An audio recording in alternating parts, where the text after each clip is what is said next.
I still recall the flavor of that final morning. Powdered eggs and instant oatmeal. The standard fare I had stomached for 14 long years at St. Catherine's Home for Children right here in Portland. Yet that March Tuesday felt distinct. I was acutely aware it was the finale. I am Stella Winslow, and at 21 I stood on the precipice of my familiar world, poised to jump into the great unknown. Mrs. Henderson, my caseworker, had already walked me through the departure formalities the previous afternoon. She had unloaded a stack of brochures on me, guides for subsidized housing employment workshops and where to sleep if things went south. Along with the paper, she slid over a modest envelope holding my vital records and precisely $847, every penny I had scraped together from years of side hustles. $847.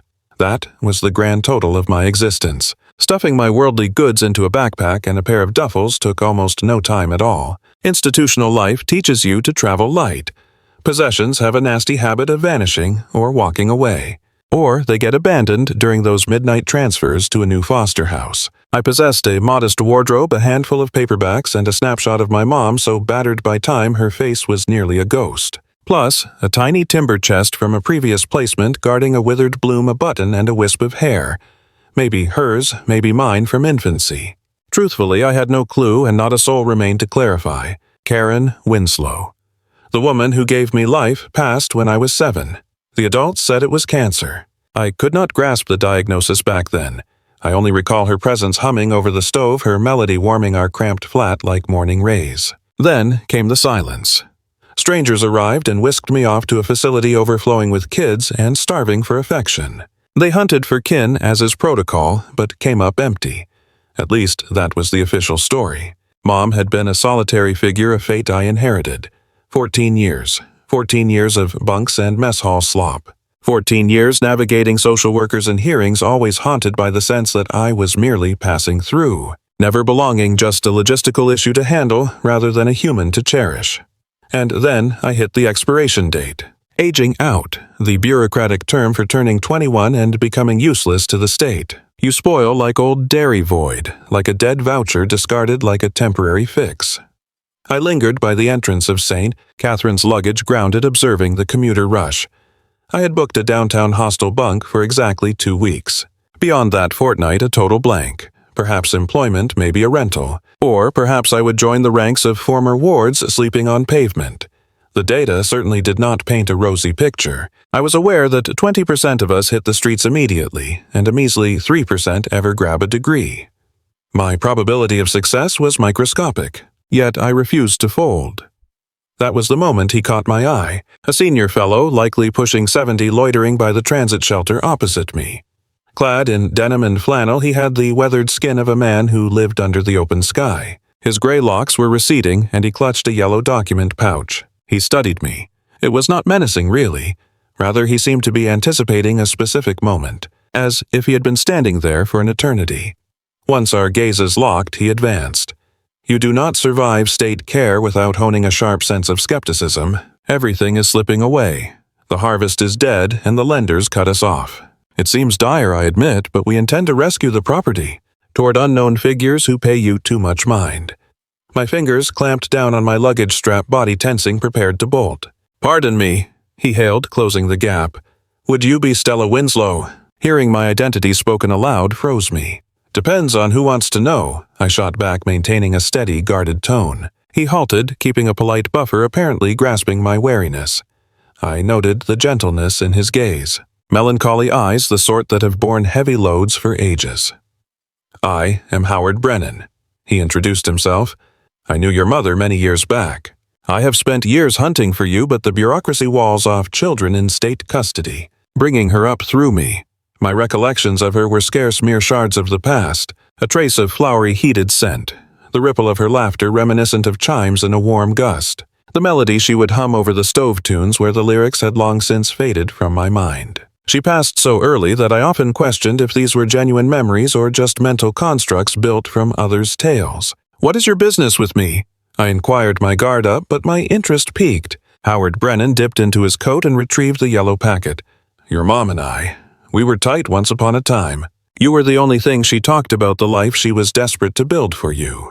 She set things in motion just before the end. The old man hesitated, a shadow of ancient grief or perhaps hope crossing his face. "She made me swear to find you and explain everything once you turned 21. Tracking you down proved more difficult than I anticipated." He extended a thick envelope toward me. My hand trembled as I reached for it. The manila packet felt substantial, heavy with a history I had never been told. Inside was a sheaf of official documents, dense legal paperwork, land surveys, and a trust agreement. "I don't understand," I murmured. "What is all this?" I asked, thumbing through pages of legalese that blurred before my eyes. Howard Brennan offered a gentle, weary smile, and for a split second his expression mirrored a ghost from my childhood memories. "That," he said softly, "is the title to a ranch in Willow Creek, Montana. It's 600 miles from here, 145 acres with a house and barns." I looked from the papers to his weathered face, stunned. "It has been registered in your name since you were 5 years old," he added. "Your mother finalized the purchase right before she passed, using every dime she scraped together and some help from folks who loved her. She needed to know you had a sanctuary, a place that was yours by blood and law, something the world couldn't touch." The ground seemed to vanish beneath me. "Impossible," I stammered, shaking my head. "My mother, she didn't own a farm. We barely scraped by in a cramped Portland flat. She worked herself to the bone, just to keep us fed. How could she afford land?" Howard's gaze turned tender. "She was stronger and smarter than you realized. She hoarded every copper. When the illness took hold and the clock started ticking, her only goal was ensuring your survival." He dug into his coat pocket and produced a second, more delicate envelope, cream-colored and shut tight with a wax seal. "The congregation. We passed the hat around to help cover the down payment.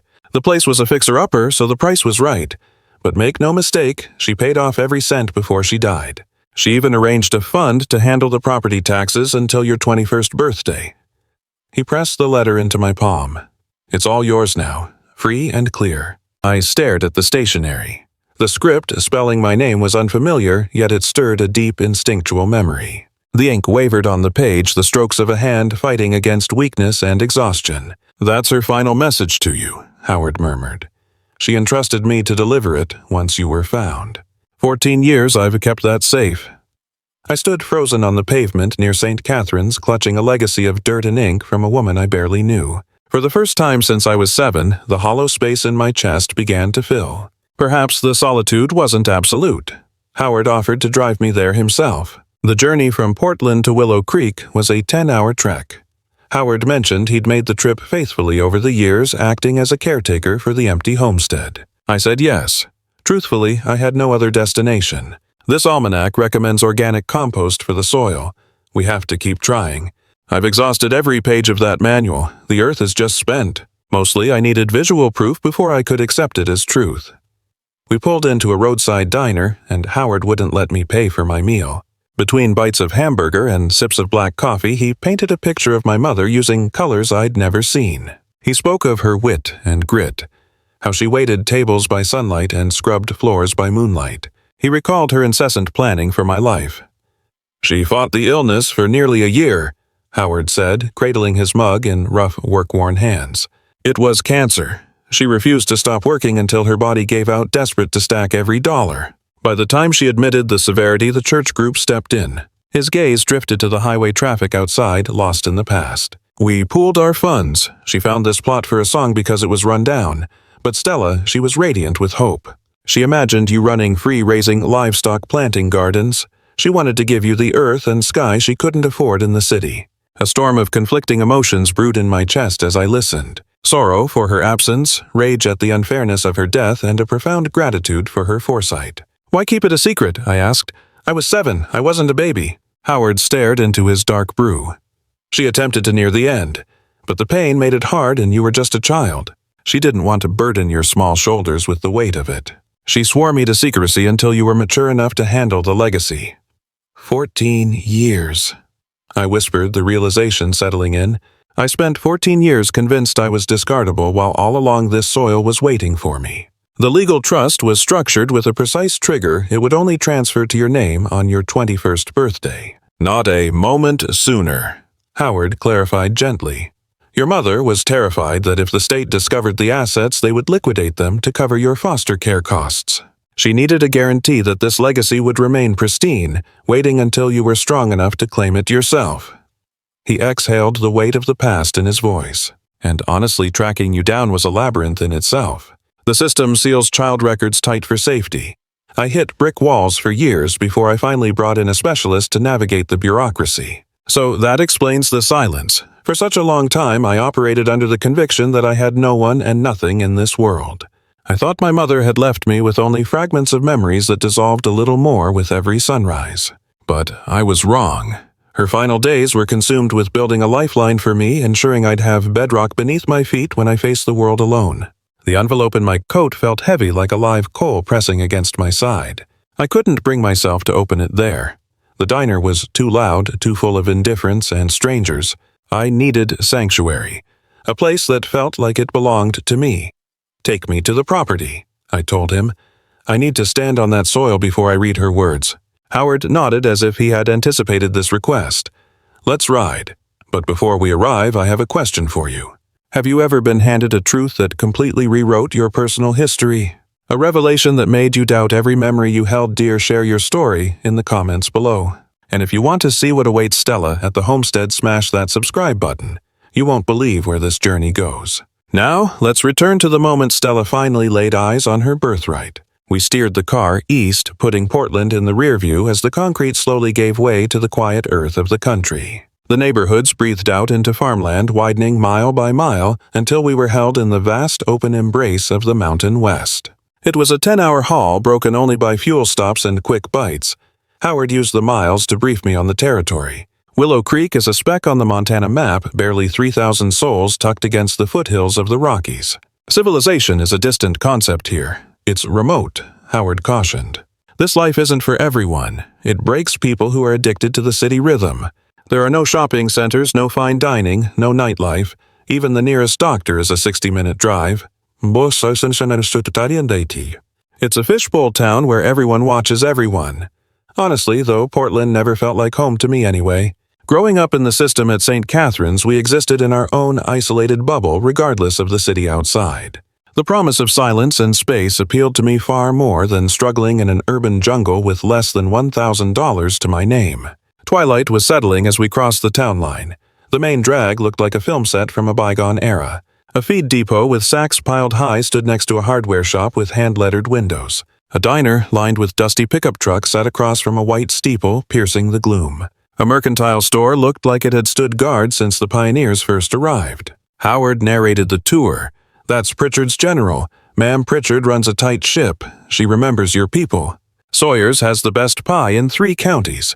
And that chapel is where your mother worshipped when she was scouting the land." I pressed my forehead against the glass, trying to ghost my mother into the scenery. It was surreal, like watching a fictional character suddenly step into reality. We veered onto a gravel track marked by a battered mailbox, the name Winslow barely surviving the elements. My pulse hammered. That name, my name, our name. The driveway was a ruin of weeds and ruts. We bumped along for a mile before the structure finally emerged from the dusk. My excitement cratered. The farmhouse, once likely a beauty, was now a rotting shell teetering on collapse. The paint had long since surrendered, leaving behind gray skeletal wood. Most windows were shattered and boarded up. Suddenly, a shout rang out. "This is my land, I warned you. Get out now," the voice boomed. "Your name isn't on the deed." "We aren't moving." I blinked, seeing other gaps sealed with heavy plastic. The porch listed dangerously, and the roof was riddled with holes. The outbuildings were in equal despair, a barn with a spine that had snapped, a coop missing its gate, and a leaning shed that seemed to defy gravity. Nature was reclaiming the yard, and it was clear the local wildlife had moved in long ago. High above, a solitary hawk drifted on the day's final current of warm air. Howard killed the engine, and a heavy silence filled the cab. "I'm so sorry," he murmured eventually. I knew it was in bad shape, but I hadn't realized the decay was this severe. It has been 3 years since I was able to drive out here. If you want to turn around, I won't blame you. We can figure out a different plan. But as I stared at the ruin of the farmhouse, a strange sensation washed over me. I didn't feel defeated. I felt a spark of something I hadn't known in a long time. Potential. This patch of earth was mine. It was broken and forgotten, yes, but it belonged to me. No landlord could kick me out. No caseworker could file a report and shuffle me to a new placement. The system couldn't touch me here. For the first time, I stood on ground that was truly my own. "I need to see the inside," I said, pushing the truck door open. Howard looked taken aback, but he climbed out behind me. We approached the porch with caution, testing every step for rot before trusting it with our weight. The wood groaned underfoot, but didn't give. The front door was sealed tight, but Howard fished out the keyring that had been filed away with the trust papers. The lock fought him stiff with rust until the mechanism finally clicked and the door swung inward with a high-pitched protest. Stepping across the threshold, I found it wasn't the disaster I had braced myself for. Dust coated everything in a thick gray layer certainly, but the bones of the house felt strong. Ghostly shapes of furniture sat beneath white sheets left behind by whoever lived here before my mother took the deed. Beneath the grime and debris, the floorboards were solid hardwood. The plaster walls showed spiderweb cracks but held firm.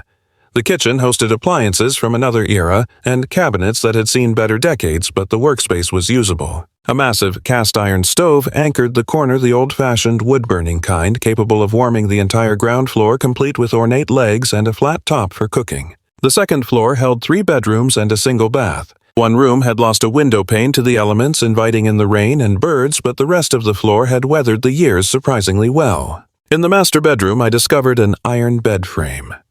The mattress was swaddled in heavy plastic, preserved as if someone expected a sleeper to return any moment. "Your mother did that," Howard said softly from the hallway. "When she signed the papers, she told me she needed to know there was a bed waiting for you when you finally made it home." Home. The word landed with the weight of a physical blow. I had never known a real home. I knew foster placements, temporary bunks beds belonging to strangers, and rooms I was just passing through. This was different. This was bought with my mother's own hands, paid for by her sweat, and held safe for 14 years just for me. We spent over an hour walking the property until the twilight deepened. The barn was the biggest worry. A section of the roof had caved in, though the skeleton of the building looked like it might be saved if someone was willing to put in the labor. The stone foundation was impeccable, stacked by masons who built things to last. The land itself rolled gently in waves of wild grass cut through on the east side by a stream. The water ran clear and icy, fed by mountain springs. Howard traced the air where fences used to stand, though time had claimed most of the posts and wire. In its prime, this operation probably ran 20 or 30 head of cattle. The earth was rich enough to do it again, provided the boundaries were rebuilt and the water sources protected. As the sun dipped below the horizon, setting the hills ablaze in burnt orange and gold, I sat on the porch steps and finally broke the seal on my mother's letter. My fingers shook as I flattened the page. The script was wavering and faint, the penmanship of someone running out of strength. Yet the love in those lines was unmistakable. "My dearest Stella, if you are reading this, it means I am gone. And it means you have grown into the young woman I always knew you would be. It breaks my heart that I won't be there to see it. I have so many regrets, but leaving you alone is the heaviest one. Please know this farm represents every hope I ever held for you. It isn't much right now, just dirt and an old house, but it is yours. No one can ever take it away from you. I bought this so you would have roots, so you would have a place in this world that answered only to you. I wanted you to have a place to land." The letter continued for 2 pages, pouring out her love, her apologies for the sickness, and her prayers for my happiness. She hadn't just left a sentiment, she had left a roadmap. There were practical notes about the property and suggestions for how I might bring it back to life. But the final paragraph knocked the wind out of me. "You come from strength, baby girl. You come from people who survived the impossible and kept moving. I give you this land, but your true inheritance is that resilience. Whatever choice you make with this place, whether you keep it, sell it, or transform it, I believe in you. You are not alone. Even when the silence feels heavy, you carry me with you. And you carry the love of everyone who helped make this moment possible. Create something lovely, Stella. Craft a joy-filled existence.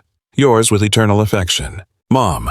I collapsed on that rotting deck, tears flowing freely for the first time in ages. I wept for the parent taken from me. I grieved for the child who had spent 14 years feeling utterly unwanted. I mourned the legacy I hadn't realized was waiting for me. Howard remained by my side without a word, holding space for both my heartbreak and my recovery. By the time I raised my head, the twilight had given way to a celestial display. The canopy above held more stars than I had ever witnessed. Back in Portland, the urban glow erased all but the strongest glimmers. Out here in the Montana wilds, however, the heavens were breathing with fire. "I'm not leaving," I rasped, throat raw from the sobbing. "I have no idea how I'll manage, but this is home now." Howard dipped his chin, unsurprised. "She would be honored." That initial solo night in the cabin balanced on a razor's edge between dread and thrill. He departed at first light, bound for the city, though he didn't abandon me without first helping arrange a bedroll in the least dusty room and verifying I possessed the essentials: camp stove rations, hydration, a torch, and medical supplies. The gloom seemed to turn the volume up on the world. Gusts shook the loose planks, critters scurried within the plaster, and the timber groaned with age. Then came a noise that mimicked boots on the deck. For 20 agonizing minutes I lay paralyzed in my bedding, clutching the torch while my pulse hammered against my ribs. It proved to be just a raccoon investigating the neighbor. Yet, as I remained in the blackness, a sensation washed over me that was entirely foreign. Ownership, a deep tether to the land. Dilapidated or not, this soil belonged to me. Every choice was mine to make, no approval needed. I could remain or depart solely on my terms. "What's happening, sweetie? You're glowing." "They hired me. I truly landed the position. I'll be relocating in a month." "Oh, that is spectacular to hear." Driven by my desires, not bureaucratic demands. That liberty was both a heady drug and a crushing weight. "Let's take a quick time out. I need your input on this. Picture yourself as Stella, solitary, broke, and unskilled in a crumbling shack miles from civilization. Do you remain? Do you fight to salvage it? Or do you hop the next transport back to urban life? Leave your thoughts below. Also verify that subscription button is clicked because the upcoming events altered reality. I rose with the dawn light the following day to properly survey my domain.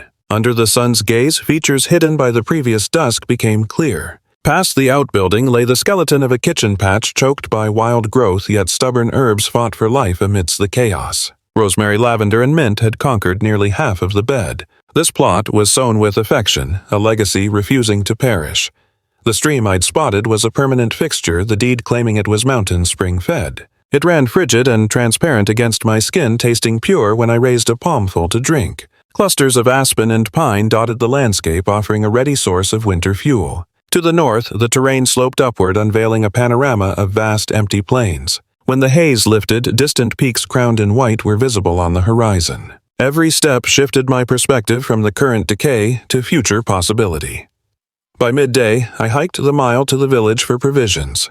The mercantile felt trapped in a bygone era, sporting groaning timber floorboards and aisles packed with an odd mix of apparel, tools, and food. The aroma of aged lumber mixed with fresh brew and a hint of spice, likely cinnamon, permeated the space. Manning the register was a matron nearing 60, her silvering locks tied back efficiently, her gaze piercing and alert. "You've taken over the Winslow estate?" she inquired while scanning my items.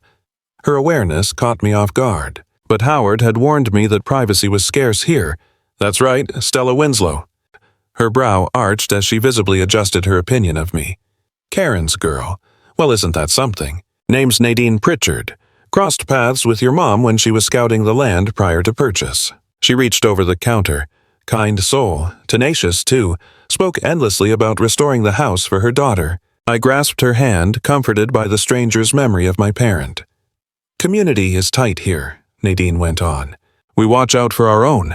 If you find yourself in a bind during the transition holler, don't hide away up there. Join us at the Methodist Chapel come Sunday. Best way to get introduced." The news traveled fast.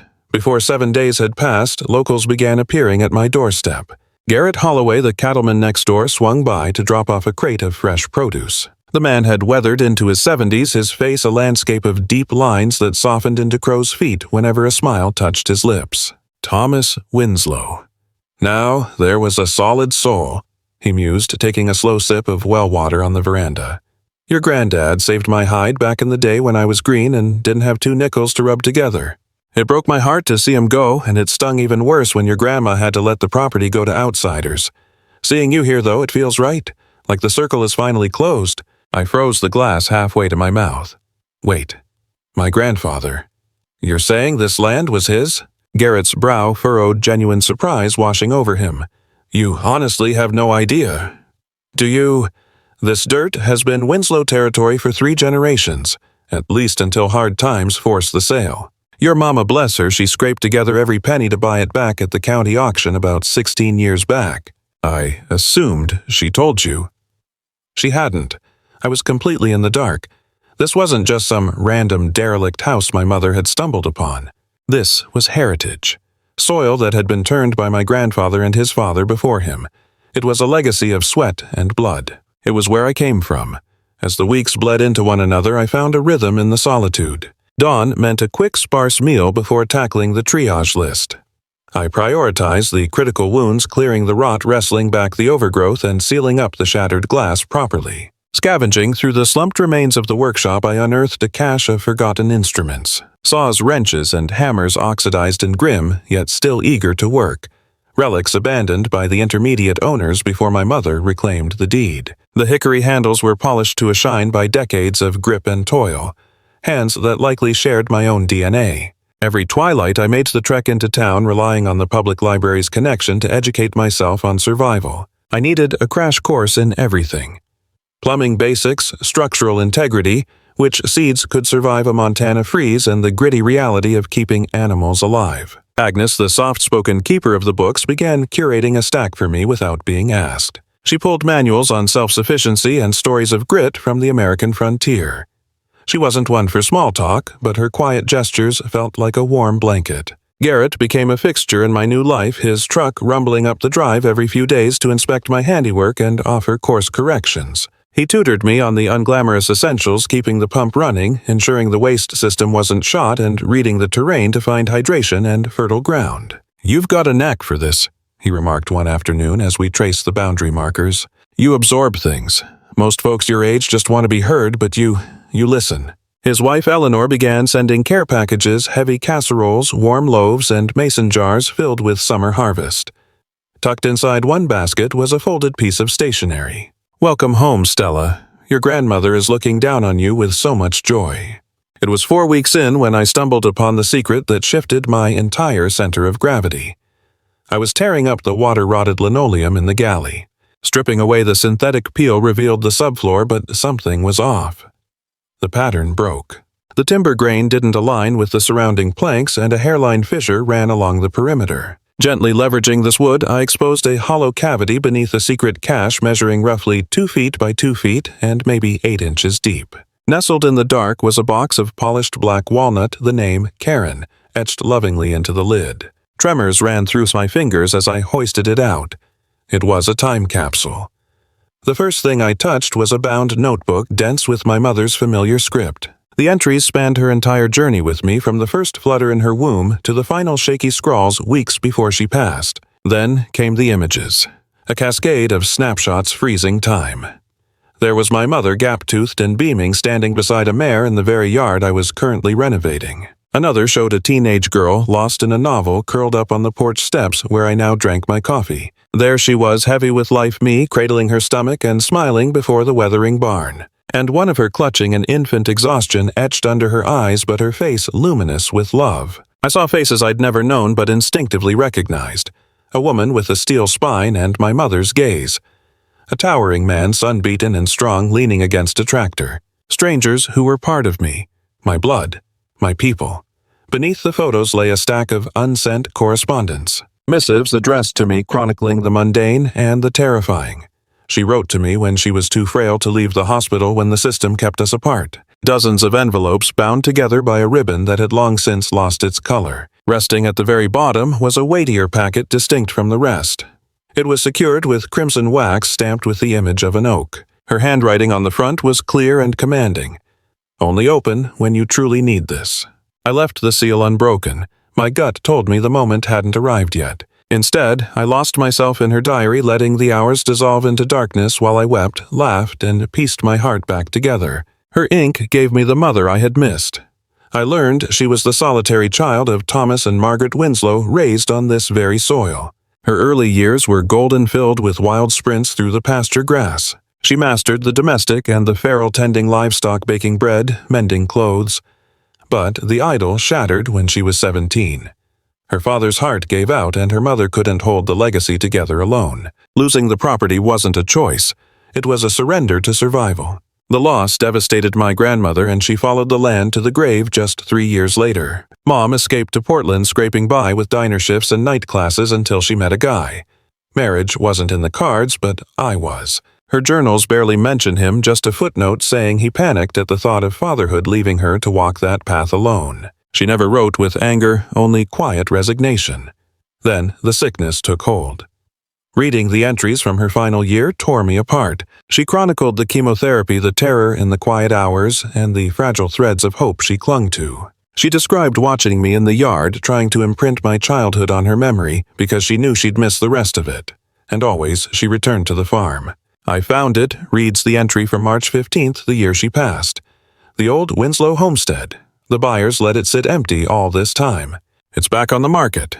The place is rough, overgrown, but the bones are good. The structure is sound. It's just waiting for a little kindness to bring it back. Howard and the crew promised to pitch in. I just need to stay alive long enough to sign the papers." 2 weeks before the end, she wrote 2 words, "It's finished." The deed is in Stella's name. The trust will keep it safe until she comes of age. God, I wish I could see her face when she walks through that door. I want to be there when she understands she finally has a place to belong, but I know I won't make it. I have to make peace with that. Sweetheart, if you're reading this, please know I tried my hardest. I have loved you since you were a spark, and I will love you beyond this life. This land is my love-given form, earth, timber, and open sky. Look after it. Look after yourself. Never doubt that you matter. You are cherished. You have a place here.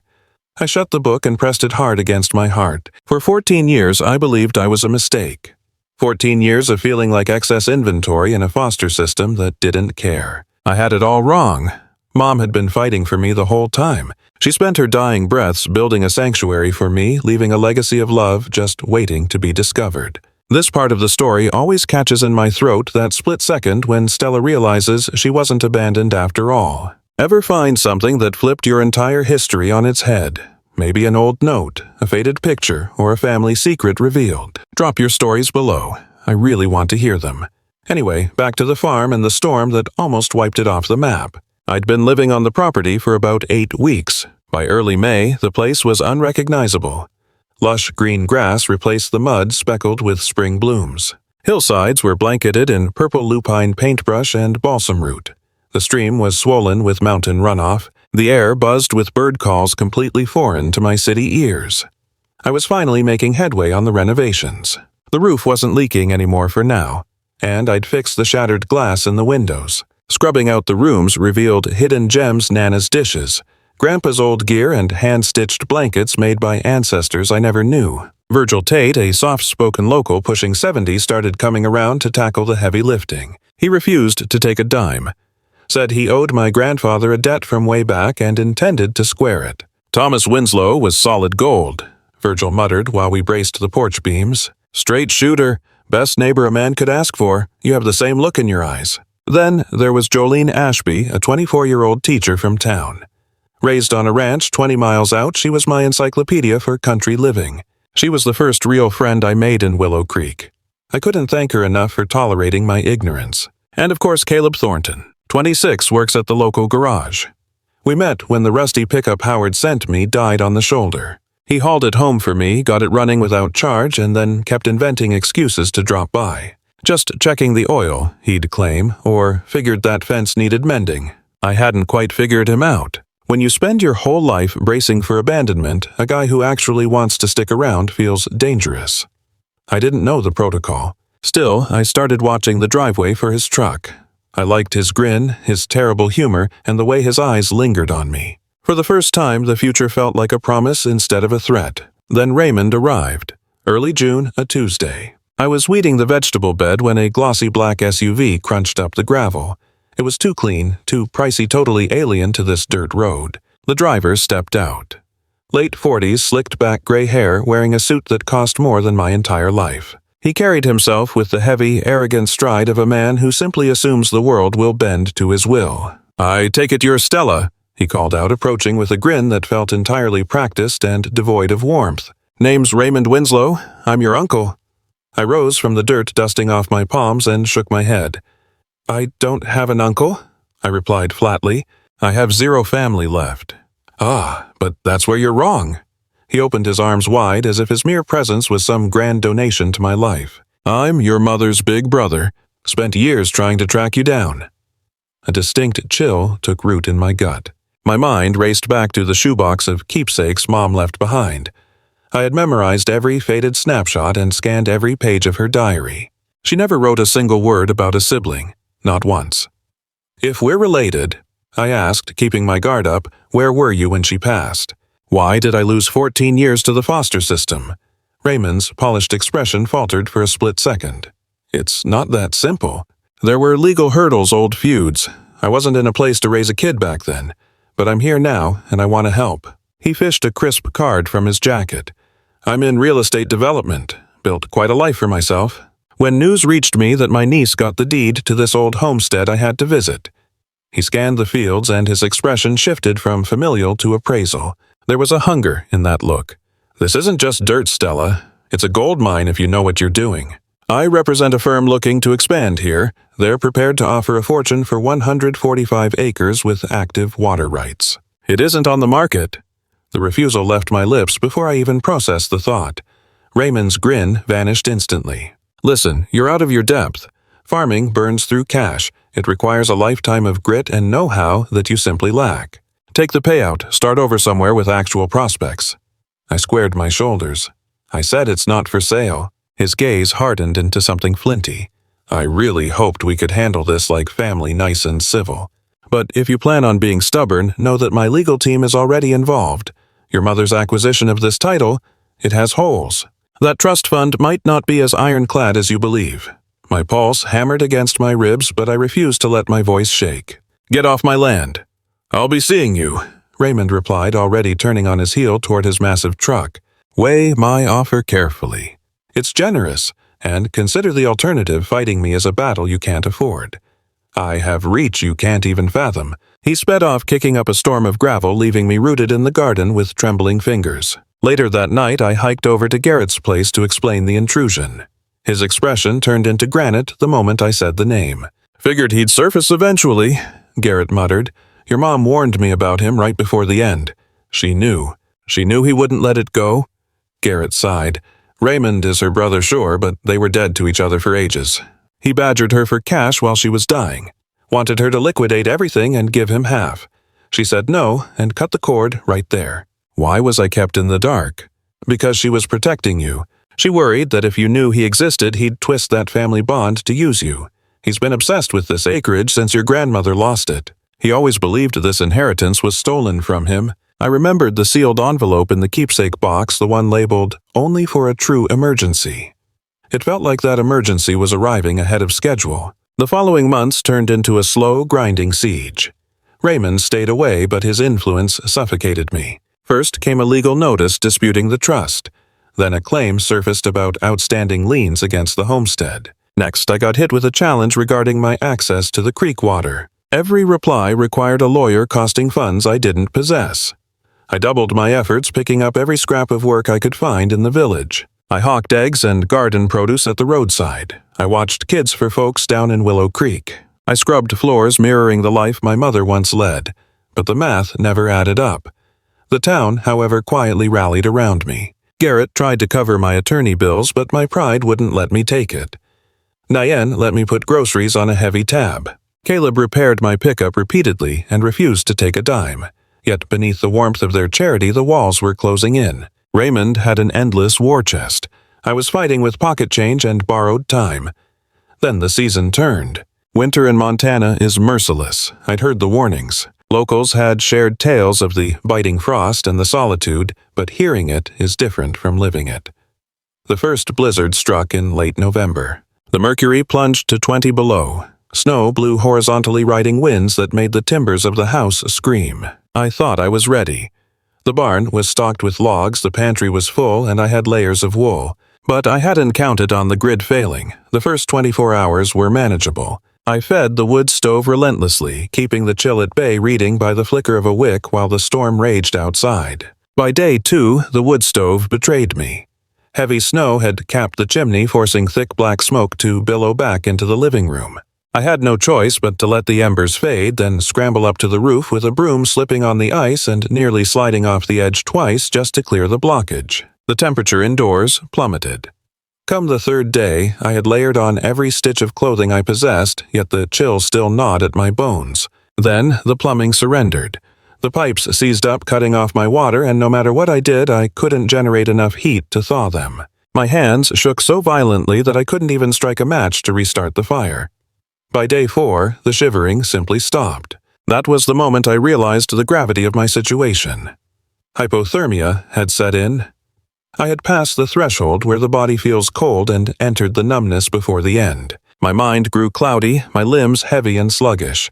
I sat there with a strange sense of calm, accepting that this was how my story would end. I was going to die alone in the sanctuary my mother fought to save for me, losing everything to the winter silence just when I thought I was safe. I closed my eyes and pictured her handwriting on that letter, focusing on her unshakable faith in me, holding on to her love like a lifeline. "I'm so sorry, Mom," I whispered into the dark. I was drifting away when a thunderous banging on the front door jolted me back. It was Garrett Holloway. He had tried calling when the blizzard first hit, but the lines were dead. When he didn't see wood smoke rising from my cabin for 48 hours, his gut told him something was wrong. He had fired up his vintage tractor and bulldozed through 3-foot drifts to get to my driveway, nearly getting bogged down more than once. He found me slumped on the floorboards next to the cold stove, barely clinging to consciousness. Without a word, he bundled me into heavy quilts, carried me out to his rig, and hauled me to his ranch where his wife Eleanor was ready with hot broth and a heated mattress. It took me 2 weeks to get back on my feet. Eleanor mothered me relentlessly, watching every bite I ate and ensuring I didn't lift a finger. She spent the long evenings by my bedside, weaving tales of my grandparents and painting pictures of what the valley looked like in her youth. Meanwhile, Garrett made the daily trek to my place, tending to the livestock and ensuring the frost didn't claim anything else. When I was strong enough to hold a conversation, they sat me down to explain the dark reality of my uncle. "Your mother didn't cut Raymond off on a whim," Eleanor said, squeezing my hand. "She exiled him for a very specific reason. When she fell ill and couldn't manage the work, he approached her with a proposition. He offered to fund her medical bills, but only if she signed the deed to the farm over to him immediately." I stared at her in horror. He knew she was terminal. He tried to leverage her desperation to steal her legacy. The man has no moral compass, Stella. Never did. Your grandparents saw right through him. That's why the inheritance skipped him entirely and went to your mother despite him being the firstborn. That resentment has been festering for decades. He's not just fighting you for the land, he's fighting a ghost. And he won't stop. He'll drag this out until he wins or is forced to quit.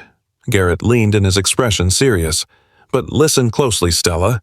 Everyone in this valley knows his game, and nobody wants to see him take this land. You have an army behind you, even if you can't see them yet. Have you ever felt completely isolated, only to realize that a safety net of strangers was catching you all along? That was the lesson Stella was about to learn. If this story touches you, please hit that subscribe button and turn on notifications. I'd love to hear in the comments about a time your neighbors came through when you were in a tight spot. Now, let's talk about the courtroom battle that would determine my future. Raymond's lawsuit went before a judge in March, marking nearly 1 year to the day since I had arrived in the valley. His argument hinged on the claim that the trust was void, alleging my mother was mentally compromised when she finalized the paperwork. He argued that as her sibling, he was the rightful heir to contest the will and that I had no standing to keep the property. I didn't have the funds for a high-powered defense. My champion was a legal aid attorney from Billings who had to drive 3 hours just to see me. Patricia Cho was barely 30, visibly exhausted and severely underpaid, but she had fire in her belly. The good news, she told me during prep, is that your mother's estate planning is bulletproof.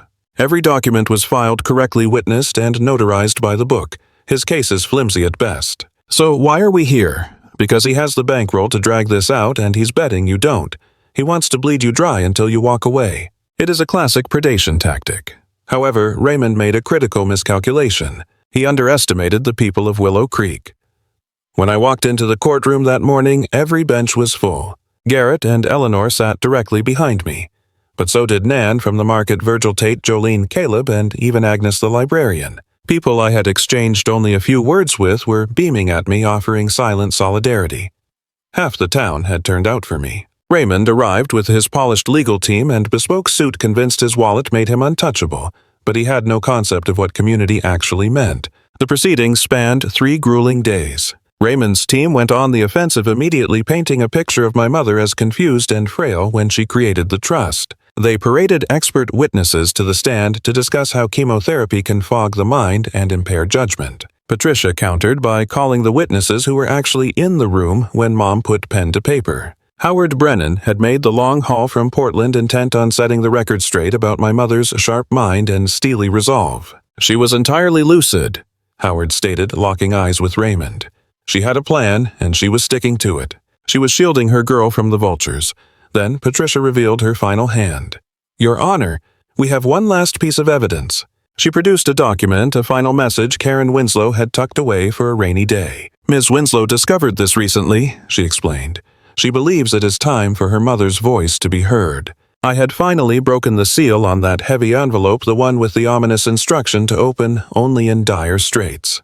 Inside was a plea to the law, stamped, signed, and utterly heartbreaking. Patricia began to read it into the record. "To the presiding court, I, Karen Elizabeth Winslow, write this with a sound mind and a heavy heart, fully aware of the choices I am making. I have created a trust ensuring my daughter Stella Rose Winslow retains the entirety of the Winslow family land in Willow Creek, Montana. This earth was tilled by my parents, Thomas and Margaret Winslow. I scraped together every cent with the grace of good friends to buy it back. I did this to ensure my girl has a roof over her head when I can't be there. I know my brother Raymond Thomas Winslow will likely try to contest this inheritance. Let me be plain, Raymond gets nothing. I have deliberately cut him from my will and this trust, and I have my reasons. When the sickness took my ability to earn, Raymond dangled help for my medical bills, but only if I signed everything over to him. He had his eyes on the farm, even before the deed was in my name. When I said no, his tone turned dark. He promised to steal it once I was in the ground, but I kept the tapes. I kept the proof of his threats.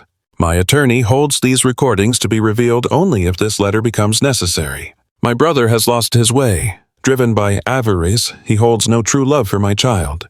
To him, she is just a hurdle. My body is failing, but my mind is sharp. I am making this choice with eyes wide open. I am shielding Stella. I beg the court to respect a dying mother's wish and keep Raymond away from what is rightfully hers. Life has taken enough from her. Do not let it take this home. Signed, Karen Elizabeth Winslow.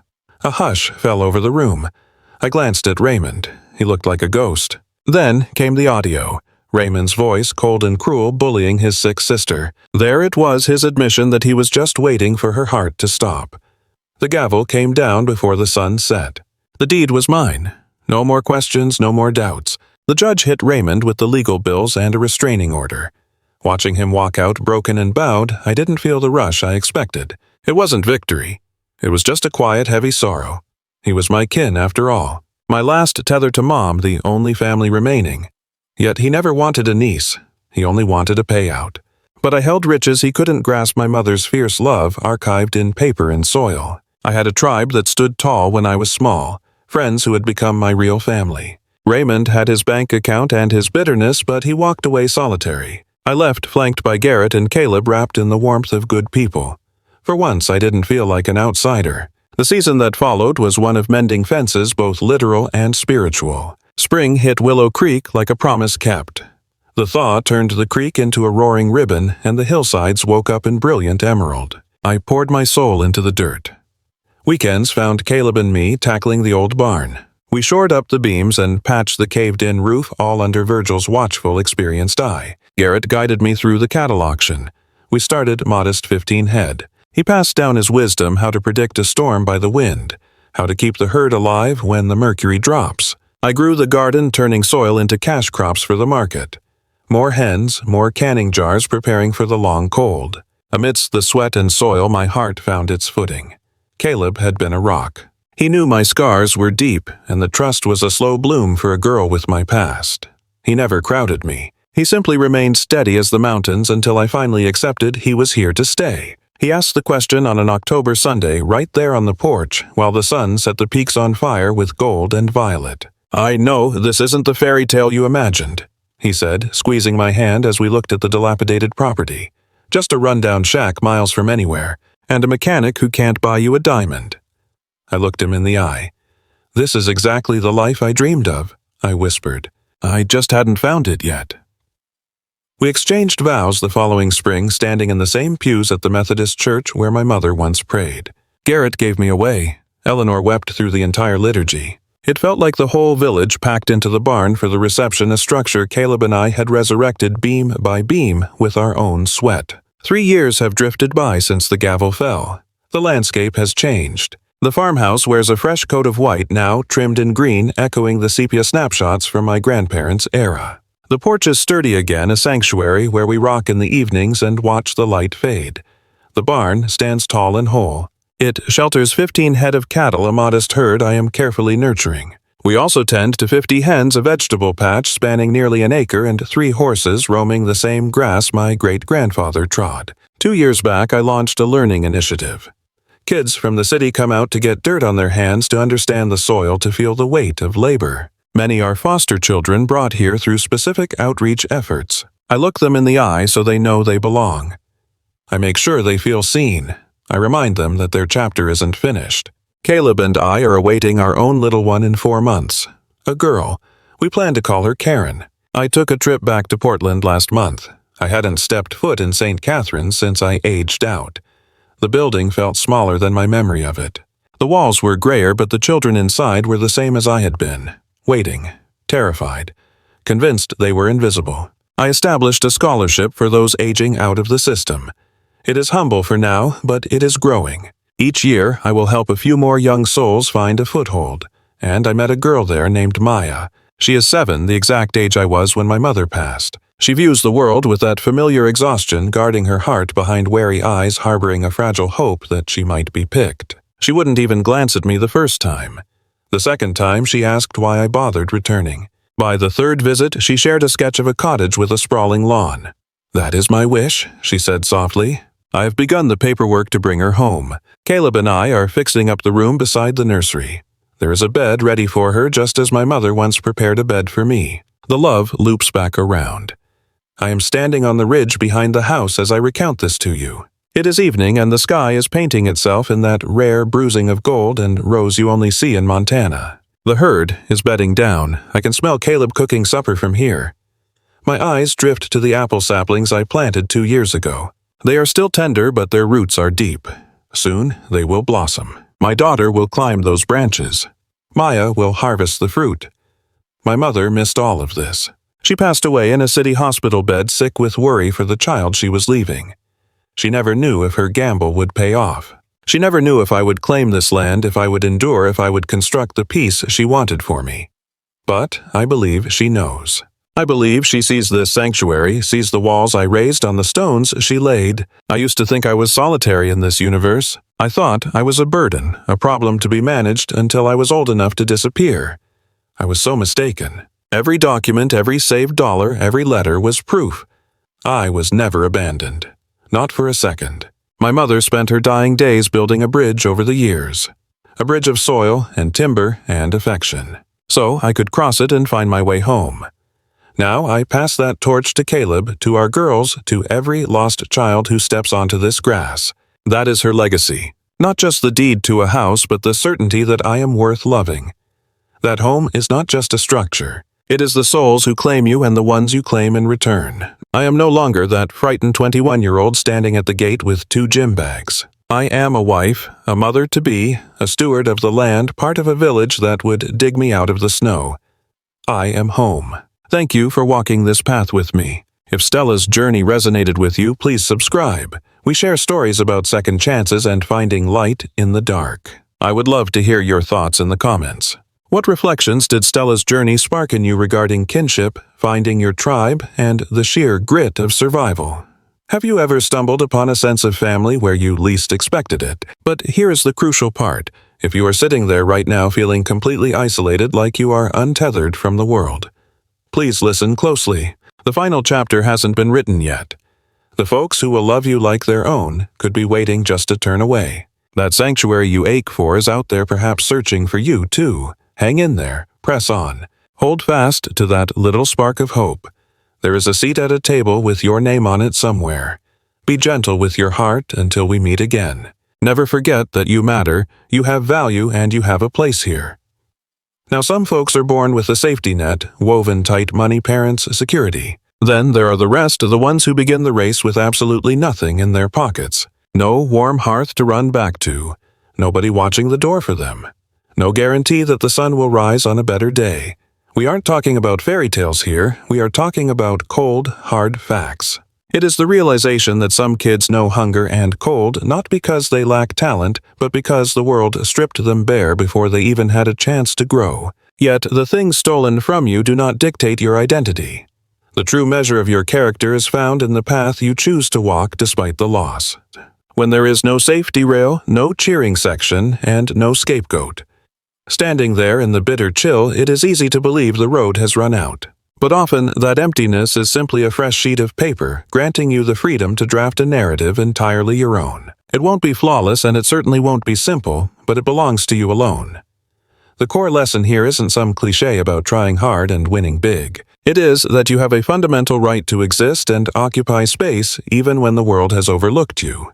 Affection doesn't always arrive on schedule. It might show up tardy, tucked inside faded envelopes, unspoken gestures, or the unexpected grace of a passerby. That delay doesn't make it any less precious. If anything, it stands as evidence that your existence was never an error. Your village isn't defined by a zip code, just as kinship is far more than shared DNA. True kin are the people who remain steadfast, the ones who show up when you are on your knees believing in your potential long before you see it in the mirror. Eventually, when your legs stop shaking and you can inhale without dreading the sunrise, a profound shift occurs. You transform into a sanctuary for someone else. You begin to offer the very comfort you starved for. Your history of hurt becomes the bedrock for a much kinder future. If these words find you feeling adrift, untethered to any harbor, know this: it is not a sign of frailty. It simply means your terrain is steeper than most. Do not be so quick to write the end just because the opening chapters were full of struggle. The most compelling tales are often those where the hero survives the unthinkable. You do not hail from emptiness. You hail from resilience. And further down the track, a place to call home may well exist. It might not be a physical structure with a roof, but a hand to hold a tribe to trust, or simply a fiercer version of you. Press on. You have earned a beautiful conclusion.